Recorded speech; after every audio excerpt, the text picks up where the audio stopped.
Hey guys, so today I'm here with the SkyJacker 2-inch value lift kit with shocks fitting all 2007 to 2018 JK Wranglers. So a spacer lift kit is a very easy way to gain some extra height on your Wrangler at a very affordable price, and this option by SkyJacker is going to do just that. So this is going to open up a lot of room in the wheel well for larger wheels and tires and better articulation. This is going to increase your ground clearance for the trail, and this is also going to do a really good job at leveling out the rake in your hood, creating a more aggressive stance with your Wrangler. Now, because this comes with shocks, this is also going to improve your ride quality in comparison to some other spacer lifts. So you get 4 options when it comes to the shocks. You have a hydro shock, a nitro shock, a black max shock, which is going to be the one that's behind me, and then you also get the option for an M95 monotube shock, which is going to be their highest performing shock. Now, there are a couple of differences between the 4, but I personally like the fact that they give you that option so you can tailor this lift kit to your application.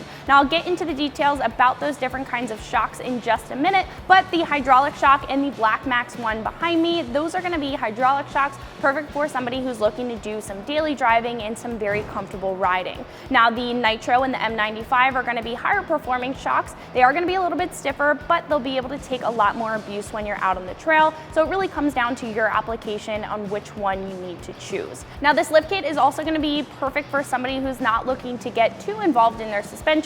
They're just looking for a starter lift to get some extra height and improved ride quality, and they want to leave the option to grow in the future and add a couple more components. So as far as tires go, this is going to fit up to a 33-inch tire very comfortably. So it's going to fill out the wheel well really nicely while still leaving you a lot of room for up travel and articulation. Now, as far as a 35 goes, you will be able to mount them up. However, you may have rubbing from wheel lock to wheel lock, especially if you have that factory splash guard, and the bump stop extensions in the kit are not going to accommodate for that extra diameter. So I would recommend just sticking with a 33-inch tire. So as far as the pricing goes on this lift kit, considering that you have 4 different options, it is going to range from roughly $350 all the way up to $500, depending on the shocks that you choose to pair with the spacer kit. Now, once you get into the higher performing shocks, those are going to be a little bit more expensive, and some of the budget-friendly shocks like the Hydro and the Nitro, those are going to bring the price down a little bit. So this option that I have behind me with the Black Max, that's going to be roughly $400, and I personally think that that's a really good option for somebody who's looking to gain some good, comfortable ride quality, but also have a higher performing hydraulic shock.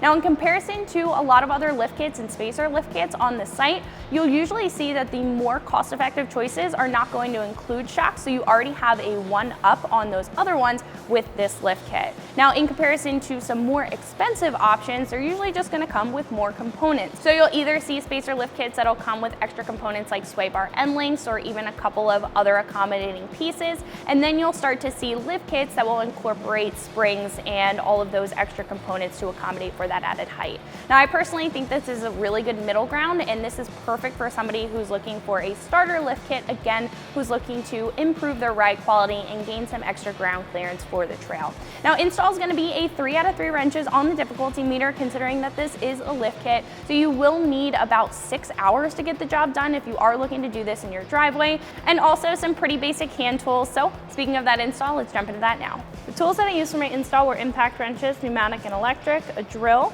a dead blow, a socket set ranging from 21mm down to 10mm, also swivel sockets, 7/32" Allen socket, pair of channel locks, pair of pliers, pair of side cutters, a open-ended wrench set ranging from 18mm all the way down to 1/2 inch, a 3/8" drive ratchet, 1/4 inch drive ratchet, step bit, a trim removal tool, an assortment of extensions ranging from 1 inch to 15 inches, a 3/16 inch and 3/8 inch drill bit, a center punch, and a bungee cord.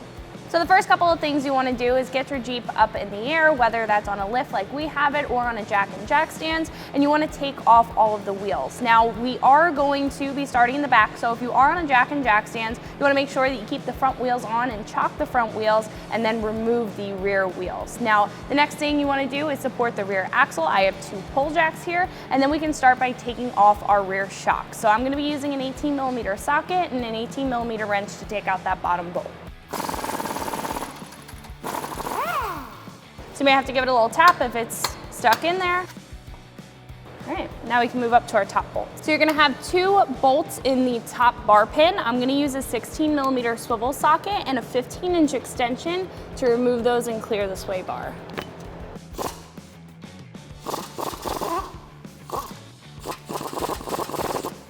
So when that second bolt is out, what we can do is remove our shock.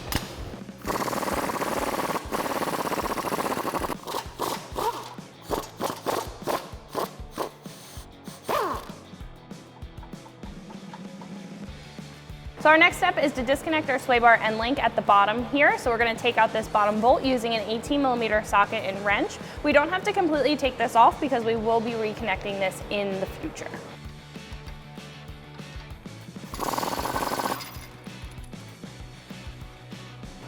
We can do the same thing on the other side.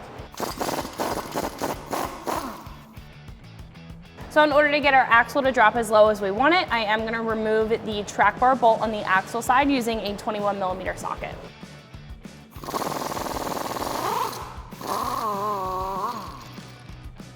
So our next step is to remove our brake lines from our frame to make sure that they're not maxed out when we drop our axle. I'm going to remove this brake line on the frame first using a 10mm socket.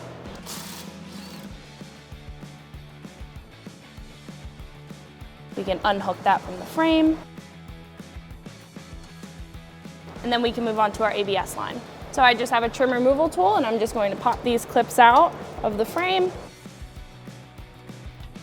And then we can repeat that on the other side. So the last thing that we want to do before we drop our axle or lower it down is just disconnect this breather tube on the axle here, just so we don't end up ripping it. And then we can start to lower our axle down. So once the axle is low enough, then we can go ahead and remove our springs. So before we go ahead and install our new suspension system by SkyJacker, I wanted to tell you guys a little bit more about it and all of the benefits that you're going to receive from this lift kit in comparison to your factory suspension. Now right off the bat, we are going to be keeping our factory springs, so you will still receive all of that comfortability out of your drive that your factory springs are able to give you. However, we are going to be adding a coil spacer up on top, and that's going to be responsible for that height that you're getting. So this is going to go right on top of your spacer and give you that extra 2 inches of lift. Now to accommodate for that, you also are getting bump stop extensions for the front as well as the back that are going to reduce any tire to fender contact and accommodate for that extra height. Now the big thing about this lift kit, or the big difference between these 2 lift kits, is going to be the shocks. So we are going to be replacing these shocks with the Black Max option by SkyJacker, but you have 3 other choices for a shock when it comes to this specific lift kit. So you are going to have a hydraulic shock, a nitrogen charged shock, you're going to have the Black Max shock, which is going to be an upgraded version of the hydraulic shock, and then you're going to have a M95 monotube shock, which is going to be their upgraded and higher quality version of their nitrogen charged shock. So when you're looking at shocks all across the board, you're usually going to have 2 groups. You're going to have a hydraulic shock, which is similar to your factory suspension. It's going to be very comfortable, very fluid-like, perfect for factory suspension and daily driving applications. However, they are susceptible to shock fade over time if you work them really hard, like bumps at fast speeds, and that's going to cause cavitation or foaming forming inside the shock body, which will make them squishy over time. Now a nitrogen charged shock, that is going to reduce shock fade over time since it is charged with gas, and that is going to be a little bit stiffer, but it's going to obviously reduce that shock fade and last for a longer amount of time. Now if you are looking at a nitrogen charged shock, those are going to be more for somebody who's looking for a little bit more performance out of their shock. However, if you're looking for a very comfortable and fluid-like ride, a hydraulic shock is going to be right up your alley. Now this Black Max shock is going to be an upgraded version, again, from the SkyJacker hydraulic shock that they offer as a value option, and this is going to have a chrome-plated shaft. This is also going to have a little bit more fluid in the twin tube construction, which will help out with heat dispersion, and that's going to be a big upgrade from our factory twin tube shock. This is going to perform a lot more efficiently, and it's going to last a longer period of time than our factory shock is able to give us. So this is going to be a perfect upgrade as well as a replacement if you are looking to do some maintenance. So enough from me, let's go ahead and mount up our new suspension system. So our first step to this install is to install our bump stop extensions. Now I'm going to do that before we install our springs, just because it's going to give us a little bit more room to work with.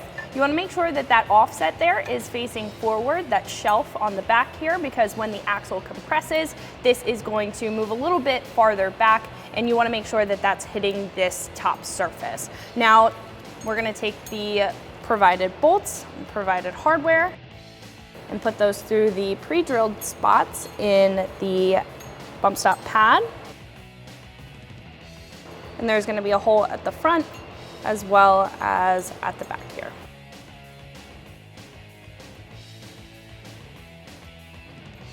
So once both of those are threaded in, we can take a 1/2 inch open-ended wrench and another 1/2 inch ratcheting wrench and tighten those down.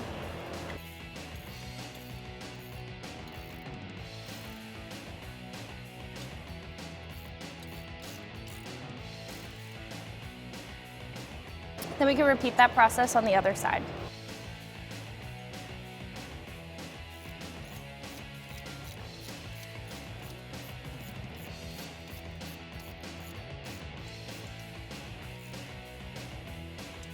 So what we can do now is install our springs. Now we want to make sure that the factory isolator is in between our spring and our new spacer here. Then we can go ahead, put this up into place.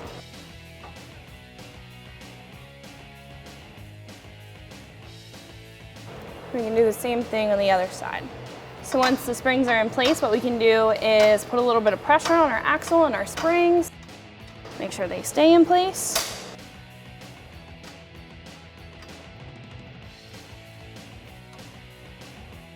So what we can do now, since our axle is raised back up, is reconnect our sway bar end links using our factory hardware. We can tighten them up with the 18mm socket and wrench that we removed them with. Then we can repeat that on the other side.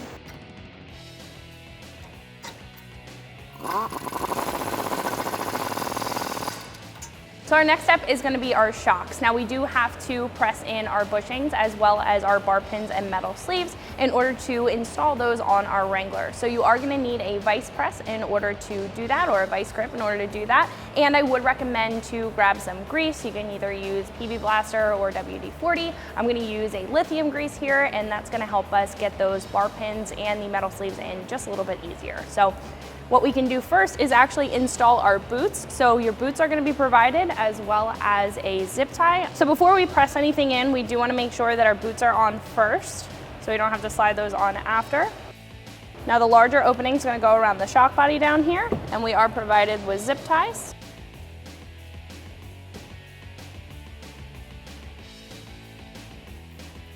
Then we can snip off the excess with a pair of side cutters, and then install our bushing.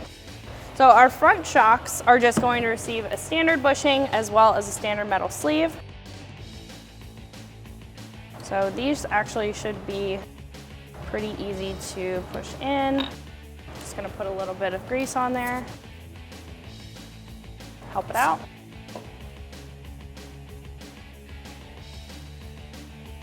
Open up the vise, press that into place. So once the bushing's in, what we can do is install our sleeve. Now sometimes they can go in by themselves, but it looks like we're going to need a little bit of grease and the press for this.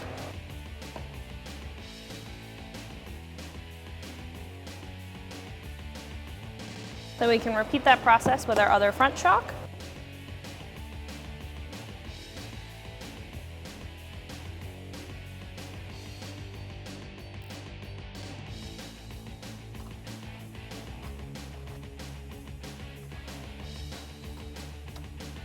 All right, and then we can move to the rear shocks. So again, the first thing that we want to do is install our boot.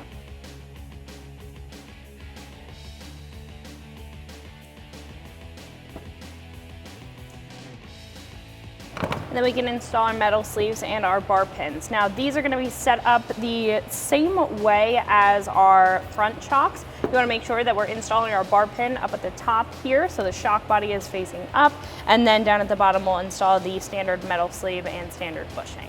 So first we're going to install our bushing.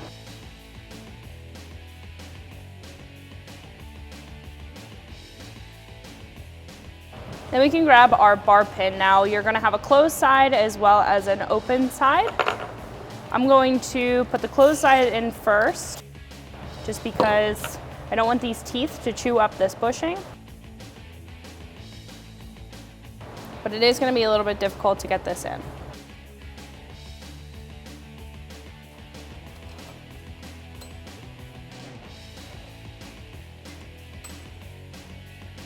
Then we can move to the other side and press in our standard sleeves and bushings.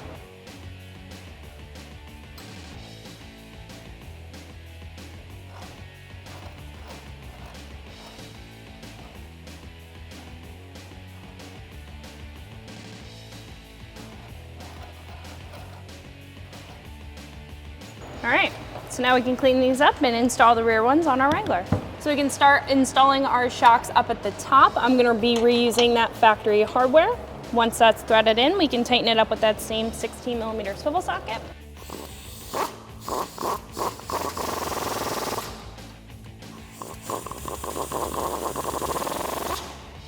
Then we can secure the bottom with our factory bolt. Since these are hydraulic, they are easy to adjust.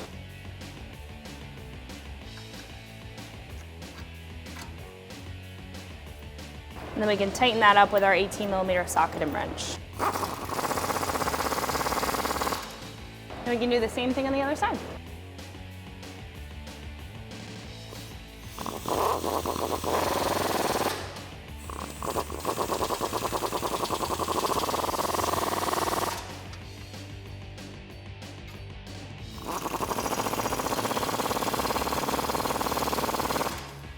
So our next step is just to reconnect our brake line here, the factory location with the factory bolt.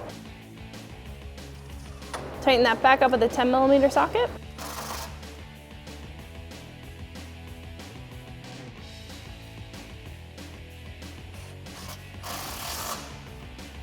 So what I'm gonna do is just take a pair of pliers and bend this down a little bit, just so we have some extra slack in our brake line. You want to make sure that this line, this soft line, is not stretched out. Because our axle is at full droop right now, this is going to be okay for when we max out our axle in the future. You can reconnect our ABS line. Now if you find that these are a little maxed out, you can just reconnect one clip. But it should be okay with two. And then we can head up to the front. So the last thing that we have to do in the back is just reconnect our rear track bar, but we have to do that while the Jeep is on the ground and on its own weight.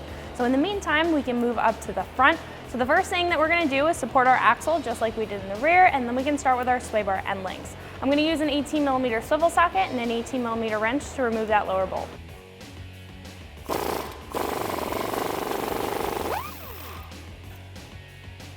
And we can repeat that on the other side. So what we can do next, since we're in the front, is disconnect our track bar on the axle side. I'm gonna use that same 21mm socket, but I'm also gonna use a 5-inch extension so we can clear our drag link. So our next step is to remove our shocks. Now I'm gonna start with our bottom bolt using an 18mm socket and 18mm wrench. Now again, you might have to mess with the axle height in order to get that bolt out. Right, and then we can move up to the top. So our next step is to remove the hardware off of the top stud on our shock here. So I have a 60mm open-ended wrench that I'm gonna put on the shock body to keep it still. And then I'm gonna use a 16mm ratcheting wrench to remove that nut on top.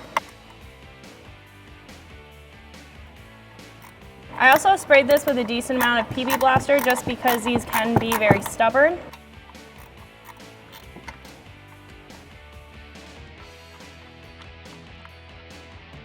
So after the shock is removed, you want to make sure that you grab the hardware that's up on top of that shock perch. So while we're over here, what we can do is disconnect our brake line from our frame using a 10mm socket.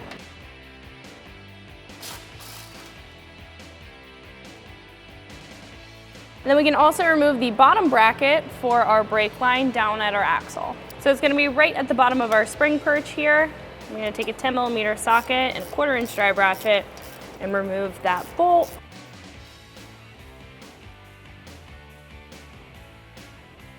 Right, then we can unhook this from our spring perch and do the same thing on the other side.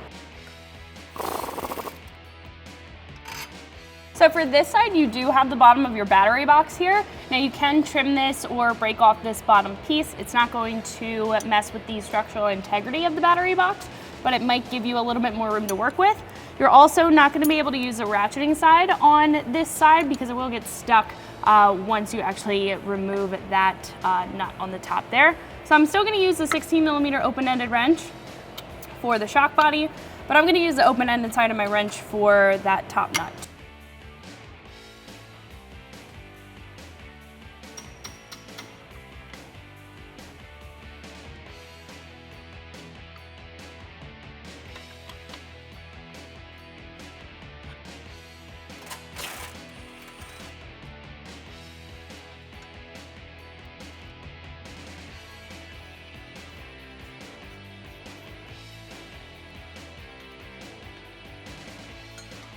So at this point, what we can do is lower our axle and remove our springs. Now you are also going to have a breather hose for this axle. It's right on the back of the diff. All you got to do is just pull back, take that off. So it looks like we'll be able to take out the passenger side spring. Want to make sure that we also have our factory isolator here. But for the driver's side, we will have to disconnect our drive shaft in order to get the axle to drop low enough. So we need to drop our axle a little bit lower, and disconnecting our drive shaft is going to help us out with that. So first I'm going to make a mark on both of the flanges here just to make sure that we mount it up properly once we reconnect it. Then I'm going to take a 15mm socket as well as an extension to clear this flange and remove all 4 of those bolts.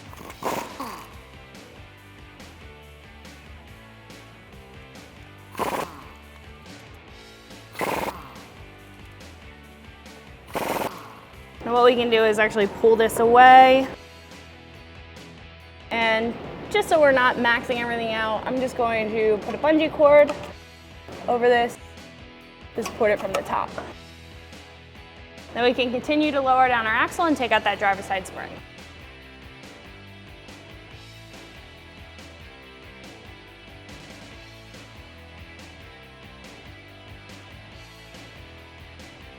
So before we install our spring, we want to make sure that we drill a hole first to install our bump stop spacer that's going to go on top of our spring perch here. So what I'm going to do is just line this up where I want it, take a center punch, and just mark where we need to drill our hole. So I'm going to start by drilling a pilot hole with a 3/16 inch drill bit. So what I'm going to do next is use my step bit to drill this out to 3/8 of an inch.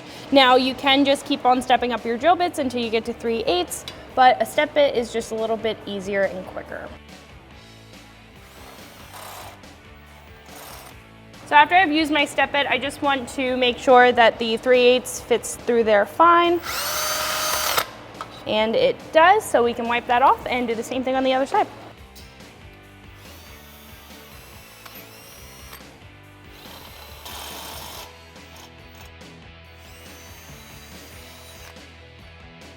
So what we're going to do now is make sure that the spacer is pre-installed over our jounce tube here. So it may be a little bit difficult to get over at first, but you can give it a tap with a dead blow. It just has to fit around that lip. So once that's in place, we can install our spring. So making sure that the factory isolator is on top and that we have our bump stop extension inside the spring down at the bottom, we can install our factory spring.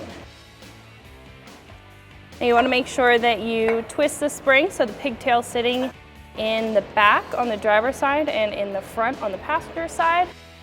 Then we can put a little bit of pressure on our axle to get that to sit into place. We can do the same thing on the other side.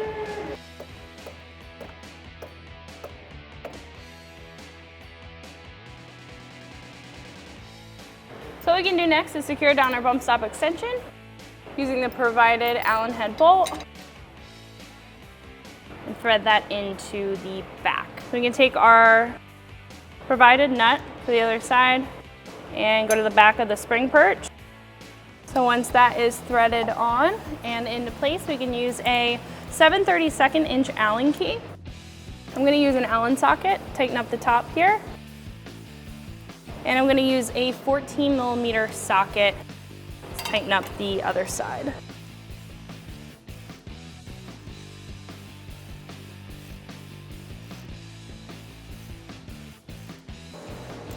Once that's tightened up, we can do the same thing on the other side.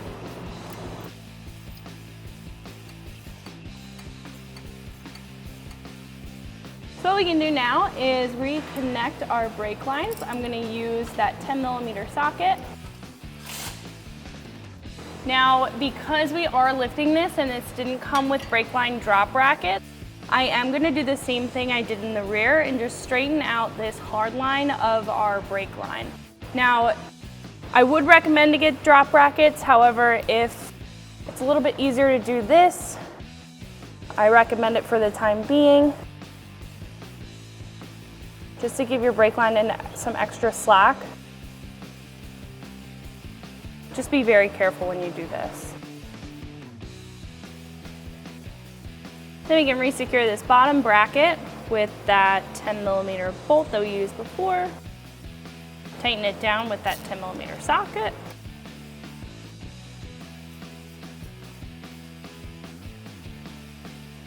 And then we can install our shock.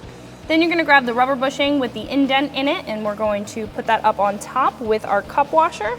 Send the shock up on through, grab our provided nut and thread that onto the stud there. And then we can tighten that down with a 9/16 inch ratcheting wrench.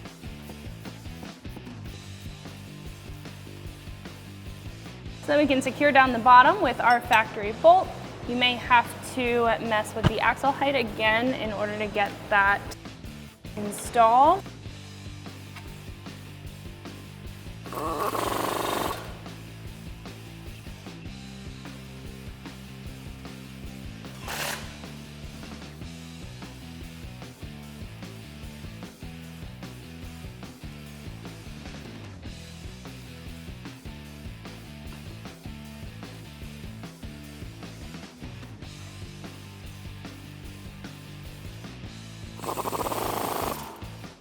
What we can do now is reconnect our sway bar end links using our factory hardware.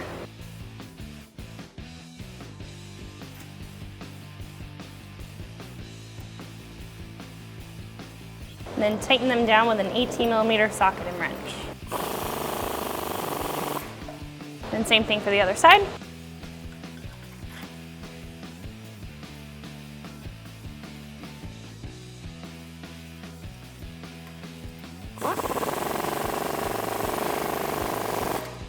And last but not least, we can go resecure our drive shaft. So I'm just going to take this bungee cord off.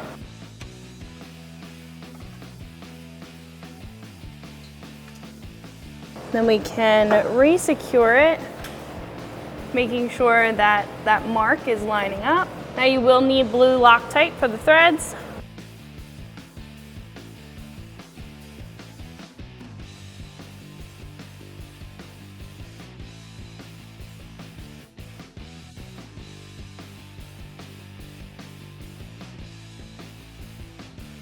Once all those bolts are threaded into place, we can use a 15mm socket, tighten those down.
now that we have the Jeep down on its own weight, we can reconnect our track bars. I'm gonna start with the rear.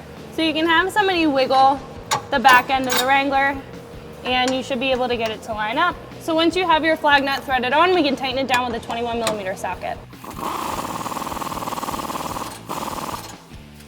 Then we can head up to the front. So for the front bolt, you can have somebody jump in the driver's seat and steer the steering wheel back and forth. So once you have the bolt through, you can thread the flag nut on the other side. Then we can tighten it down with a 21mm socket, and I'm also going to use an extension for our drag length.